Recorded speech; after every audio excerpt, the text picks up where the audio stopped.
আসসালামু আলাইকুম সম্মানিত ভিউয়ার্স, আশা করি সকলে ভালো আছেন। তো বন্ধুরা, আজকে একটি টেলিভিশন দেখাবো। টেলিভিশনটি হচ্ছে একুশেন্সি এলজি অর্থাৎ চায়না ব্র্যান্ড। তো টেলিভিশনটি স্ক্রিনে একটু দেখেন, ঝিরঝির করতেছে ব্লাঙ্কিং আর ঘোলাটে, ঠিক আছে, ক্লিয়ার কিন্তু দেখা যাচ্ছে না। তো এই সমস্যাটি কোথার থেকে হচ্ছে আমরা মডিফাই অর্থাৎ সলিউশন আমি আপনাদের করে দেখাবো। মূল কনসেপ্টেশন হচ্ছে ফুলফিল কাজটা কিন্তু দেখানো পসিবল না, কারণ ভিডিওটা অনেক লং হয়।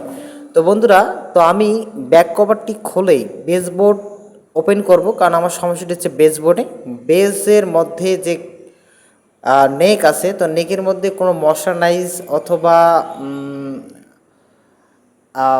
ফাঙ্গাস জাতীয় কোনো ধরনের জাঙ্ক পদার্থ লেগে আছে কি না এটা আমি দেখব, ঠিক আছে। থাকলে কন্ট্যাক্ট ক্লিনার দিয়ে পরিষ্কার করে দেবো অথবা থিনার, ঠিক আছে। পরিষ্কার করে দিয়ে যদি না হয় সেক্ষেত্রে আমাকে বেস পরিবর্তন করতে হবে, এবং বেস পরিবর্তন করে যদি না হয় তাহলে আমাকে আবার দ্বিতীয় স্টেপে যেতে হবে ক্যাপের এক্সট্রা হাই টেনশন ভোল্টেজ, ঠিক আছে। ইএস3 ক্যাপে একটা পিন থাকে কন্ট্যাক্ট, ওই কন্ট্যাক্টটা যদি আপনার মরিচা পরে নষ্ট হয়ে যায় সেক্ষেত্রে কিন্তু আপনার এই প্রবলেমটাও আসতে পারে। বাট ঘোলাটে আসবে না, কিন্তু স্ক্রিনটাকে ব্লাঙ্কিং করবে, ঠিক আছে। ঝাপাঝাপি বা শব্দ এরকমটা করতে পারে। কিন্তু এই যে ইএস3 ক্যাপের জন্য যে আপনার পিকচার ঘোলাটে আসবে এমনটা কিন্তু ওয়ে নেই।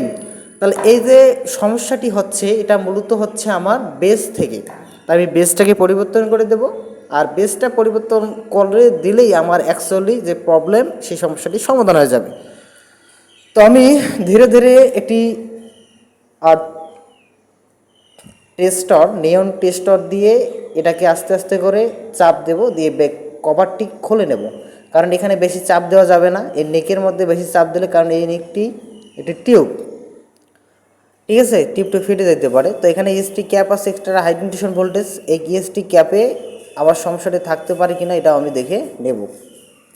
এই ইএসটি ক্যাপটি খোলার পরে অবশ্যই আমাকে ডিসচার্জ করতে হবে। এখানে সাময়িক একটা চার্জ, সাময়িক নয়, একটি ভোল্টেজ এখানে জমা থাকে, যেটা হচ্ছে ক্যাপাসিটারের মতো। এটাকে ডিসচার্জ করে দিতে হয়, না হলে আপনি মারাত্মক শক খাওয়ার ঝুঁকিপূর্ণতায় থাকতে পারেন, ঠিক আছে। আমি তাই আমার কাজের সুবিধার্থে আমি এটা ডিসচার্জ করে নিলাম। নেওয়ার পর এখানে আটা সুন্দর করে লাগিয়ে দেবো, এটা কাজটি কমপ্লিট। আমার সমস্যাটি কোথায় দেখতে পাচ্ছেন, এখানে বেসবোর্ডের যে সার্কিট আছে বর্তনী এবং বেজের মধ্যে, এখানে যে ওই সম্ভবত বেসবোর্ডে আমার কার্বন জমছে, ফলে ফায়ারিং করতেছে, ঠিক আছে। দেখেন ফায়ারিং করতেছে, এটা অবশ্যই আমাকে বেসবোর্ডটা ভালো করে পরিষ্কার করে দিতে হবে। দেওয়ার পর আবার বেসটা আমার পুনরায় সংযুক্ত করতে হবে। তো করলে আমার কাজটি 100% হয়ে যাবে। তো বন্ধুরা, আমি কাজটি করে আপনাদের দেখানোর চেষ্টা করি। আলহামদুলিল্লাহ, কাজটি আমাদের কমপ্লিট। তো এখানে লেখা আছে পিসিএন অর্থাৎ প্রাইম কেবল নেটওয়ার্ক।